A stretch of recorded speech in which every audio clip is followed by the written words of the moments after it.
Auction time already. Okay, this is the 6A series auction, 6A01. This is on video. It's a large St. Charles point made from heat-treated Keokuk, but it's a low grade, well, low to mid grade. It's not the lowest I've seen, but it is a low grade, kind of, in some spots. In other spots, it napped well. Like down here, it napped pretty good, but up here it did not. It worked out though. Still got a little crunchy. Yeah, so it's crunchy in this spot. Anyways, hope you like it. I like the way it turned out actually, even though it's got some spots that are not smooth. 5 5/8 almost by 2 7/8. Yeah, so it's not a 7x3, but it's getting there. Yeah, it's all on video. I don't think I modified it at all off camera. Someone did say that this base is a little bit too big, and yeah, it's true. It's a little bit too big. Yeah, I did see some St. Charles bases in the book, though, that were large, like this, so I don't know. What would I use it for? Back in the day, this would be a knife for me. If it's as wide as my thumb, I tend to say it's a knife. Wide or wider, I would tend to say that it's used as a knife. And this huge blade is, it's going to look funny on the end of that ladle dart. It might be on the end of a spear, but spears I think are so much better with bone arrowheads or bone spear tips because they're so much more durable. All right, here we go. Let's see. I wonder if it'll register in grains. 1660, 1,658 now. 1,658 grains, not grams. Okay.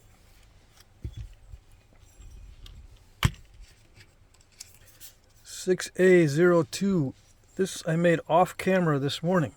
This is a piece of raw Texas chert. Yeah, it's kind of root beerish, but it's not root beer. It's just a Edwards Plateau chert. It is translucent in the thin areas. It's just like a spearhead, if you want to call it that. You know, it's more like if I were to use it, it would be a knife blade, but some people call these spearheads. It's just a simple blade, leaf shape, almost 6.5 and 2 inches wide. Okay, and it is rather thick. You know, I could have made it thinner, but yeah, I don't want to. No, I didn't want to on this one anyway. It was tough. 3/8? Yeah, about 3/8 inches thick. I like it either as a knife or mounted on a spear, whichever one. Either side can be the point. You can wrap it down here and make this the working end. Depends on what you want to do with it. But yeah, it's sharpened all the way around with the picking kind of sharpening. The edge is more durable when it's a little bit thicker like this. It doesn't have the scoop outs to make the edge really, really thin. I just picked at it until I got it sharp. Yeah. What else can I say about this? It did give me some trouble in a couple of areas, but I cleared them off. So it looks like it might be consistent, but it's not. Some spots are easy to nap and some are not on this one. The tip was easy. Nice. It was very nice. But in here, there's like tough areas.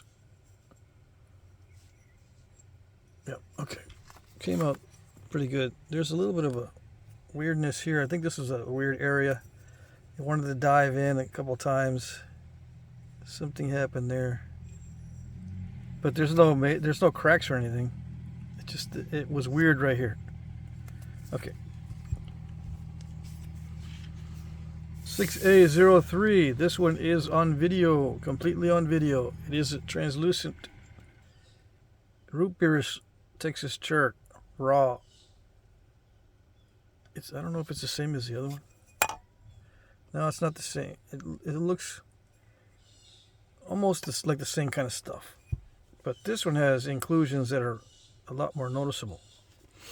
And I don't know. I don't know what to call it. It's a Petalis type of point. I would say it looks like a bat wing or a heavily barbed Petalis. Bat wing Petalis point. I think I measured the ratio. It's like 12 to 1, but I might have reduced.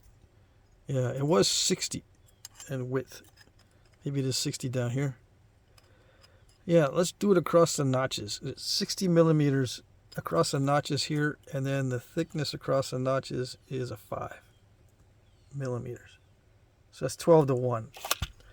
12 to 1 across this, which is, thin for what I do. I usually go 6 to 1.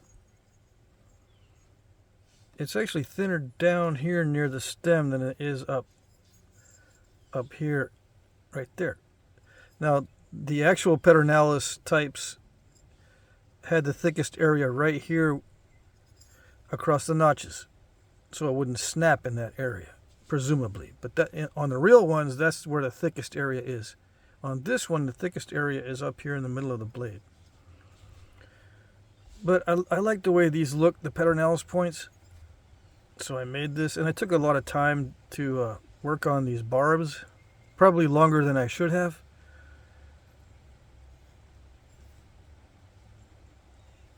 They don't need to be this precise.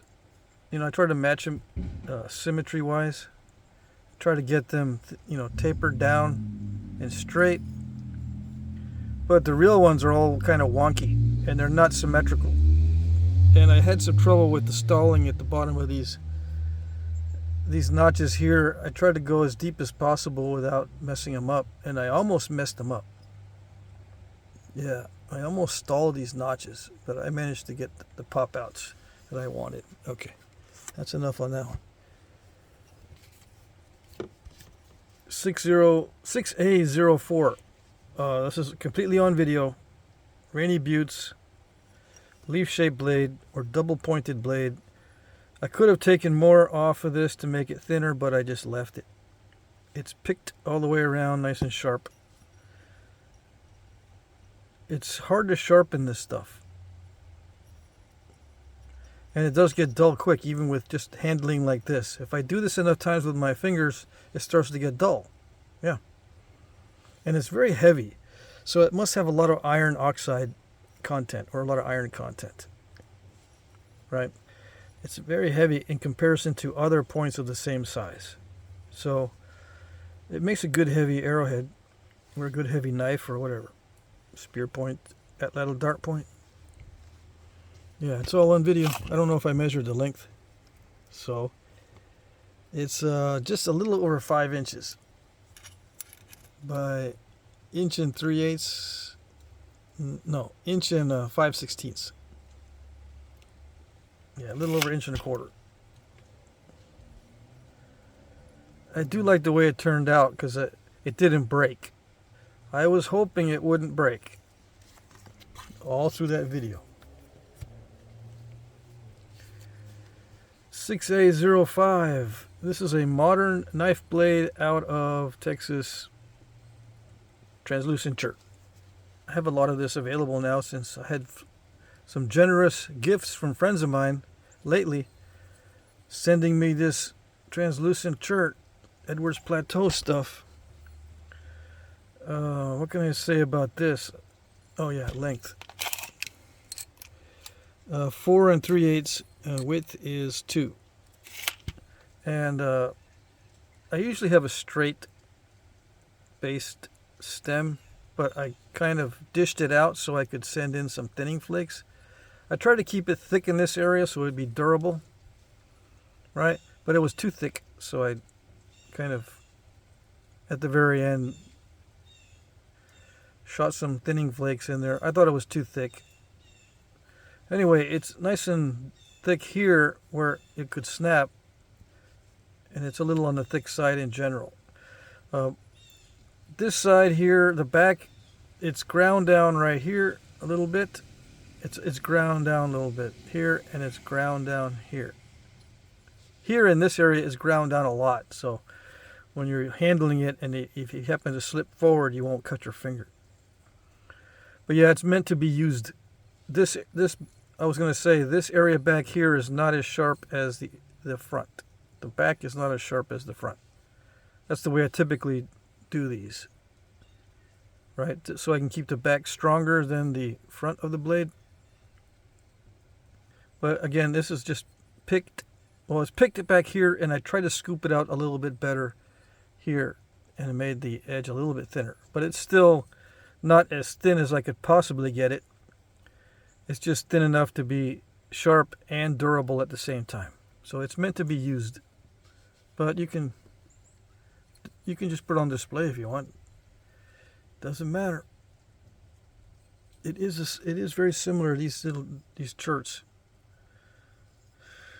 Very similar from these batches. I think I got this particular one from Isidore's batch, and some of it from Sal. I think I got these two from Isidore. Yeah. Interesting stuff. And if I didn't mention it, it is raw. This is raw shirt. Okay. 6A07. This is a paleo type Clovis, but it does not have long flutes. It just has minimal fluting. Okay, I'm going to get back into making some paleo types, so this was a practice piece. And I'll let this go in the auction for pretty cheap price, since it's not fully fluted. A full flute is halfway or more. That's what I consider a full flute, halfway or more. Yeah, so this is only like a quarter of the way. But anyway, it's got all the characteristics of Clovis. It's ground down here and here. It's got the auriculate stem. It's got the bold flaking, although it's got some persnickety flaking around the edges. It depends. Some Clovis are made with lots of flakes, and some are made with just a few. Sometimes it looks like they didn't pressure flake around the edges up here, just down here, and they did a lot of percussion work and minimal pressure work up on the blade. So most Clovis look like they're heavily pressure flaked in this area on the stem, where they grind it after they pressure flake it, but up here it's variable on the blade.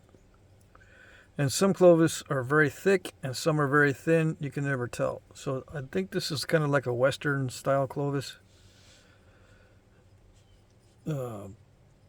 I've seen Clovis like this in Texas, and it is a Texas chert. Translucent. Okay, what are the dimensions? 3 5/8 by a little over 1.25 inches. Yeah, almost 1 3/8. So I think that's typical size. So if you want it as a pattern, you could use it as a pattern or whatever. It's a practice piece for me, but I'll let it go in the auction. Sometimes I keep those for reference so I can make duplicates. All right, 6A06. This is a box of brooks and bifaces, and there's one big old high-grade Georgetown flake. For those who want to work a flake, I put it in here just to fill up the box, basically. 4.5 by 3. You're not going to get the full benefit, but just wanted to give you an idea of the size. It might look bigger on video because my hands are small. All right, so this is a high-grade Georgetown. It might be heat-treated. I took a flake off right here.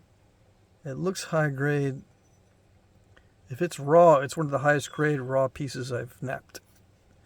If it's a heat treat, then it's a typical heat treat. Oh yeah, I broke this. Actually, I broke this morning. Yeah, right here. So there it goes. This is Rainy Buttes, by the way. Heavy. You can make 2 points out of it. This is, these are all Georgia chert. This is swirl chert right here, heat treat. These are butterscotch, Georgia butterscotch, and I think they're all heat treats, but it's low temperature heat treats. I think this is a low temperature also. 350 degrees. Less than 400 is a low temperature heat treat in my book.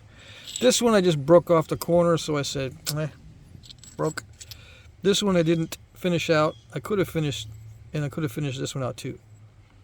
These are just bifaces I didn't finish this week. And same with this one. I was going to nap this one into an arrowhead of some sort, but I didn't finish, or I didn't have time to finish. This is bloodstone, but I think it's a heat treat, but I broke it in an area that had a defect. But I'll let you finish it out.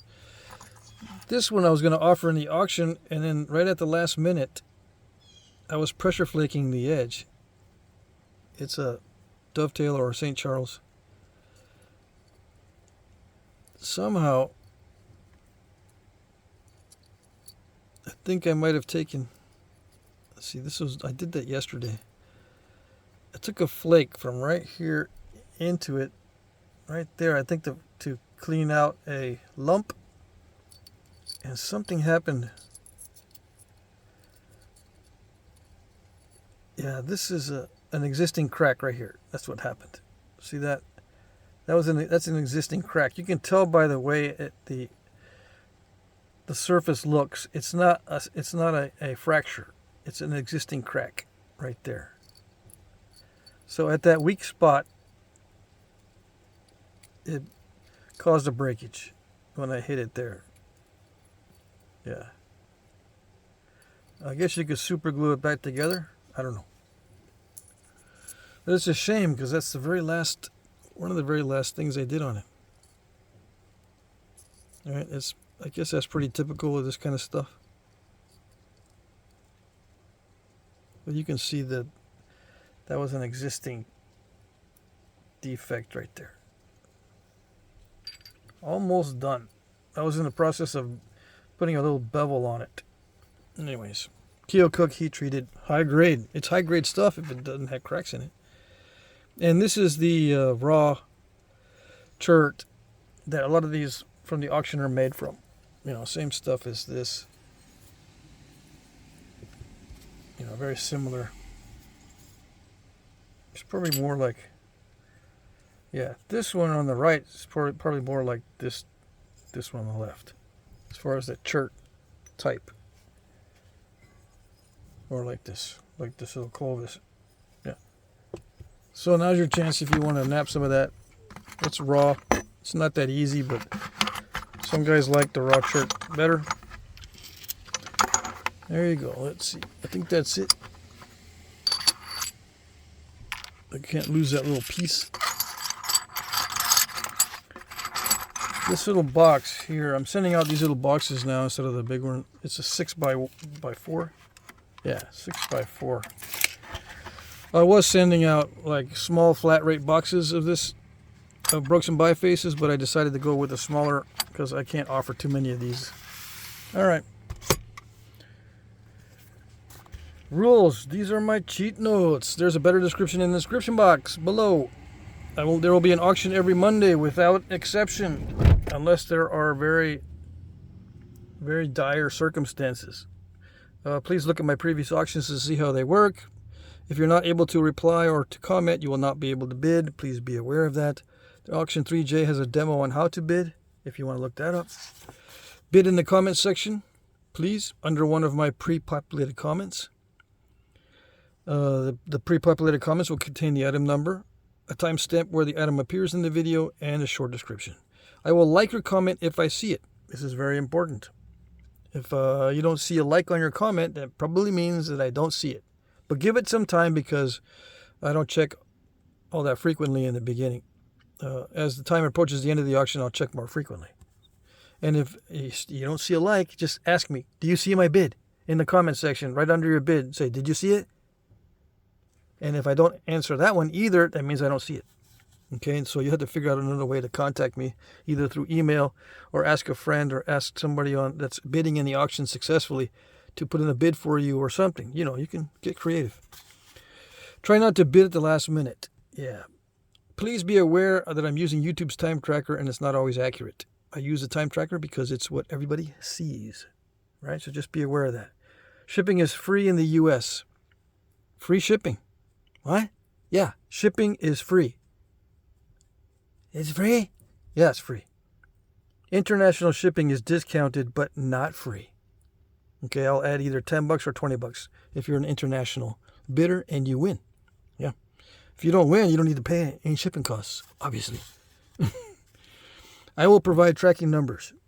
I accept PayPal, Venmo, Cash App, checks or money orders, or I can send you an electronic invoice. Lately, the electronic invoices are not working on my PayPal. Okay, but you can pay with a card using paypal.me. I'll send you the link for paypal.me if my invoicing isn't working. Okay?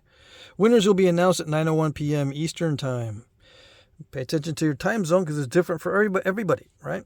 If you're on the Central Time Zone, the auction ends at 8. If you are on Mountain Time, it ends at 7. If you're on Pacific Time, it ends at 6 p.m.